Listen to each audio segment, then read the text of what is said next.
মোর জীবনের ভাবনা।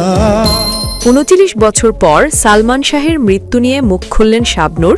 সত্য উদ্ঘাটনের দাবি জানালেন জনপ্রিয় নায়িকা।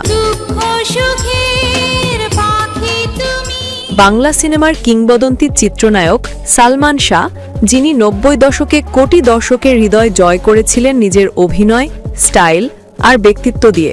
1996 সালের 6 সেপ্টেম্বর এই দিনটি বয়ে এনেছিল শোক আর বিষাদের কালো ছায়া।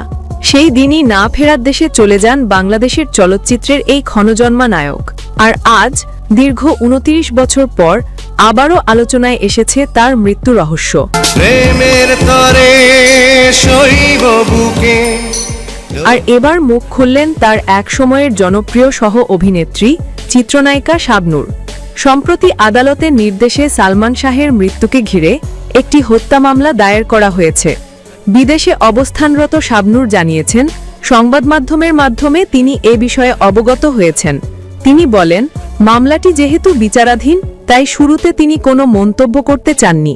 তবে দুঃখজনকভাবে কিছু ব্যক্তি অসৎ উদ্দেশ্যে এই মামলার সঙ্গে তার নাম জড়িয়ে ভ্রান্ত তথ্য ও বিভ্রান্তিকর গুজব ছড়াচ্ছেন। এই প্রেক্ষিতে শাবনূর তীব্র নিন্দা প্রকাশ করে বলেন, এসব গুজব সম্পূর্ণ ভিত্তিহীন। সবাইকে অনুরোধ করছি, সত্যতা যাচাই না করে কোনো বিভ্রান্তিকর তথ্য প্রচার করবেন না। প্রয়াত সালমান শাহকে নিজের প্রিয় সহ অভিনেতা হিসেবে স্মরণ করে শাবনূর বলেন, আমরা একসাথে প্রায় 14টি চলচ্চিত্রে কাজ করেছি। সালমান ছিলেন অসাধারণ প্রতিভাবান, জনপ্রিয় ও শক্তিমান অভিনেতা। তার সঙ্গে কাজ করেই আমার চলচ্চিত্র ক্যারিয়ার বিকশিত হয়েছে।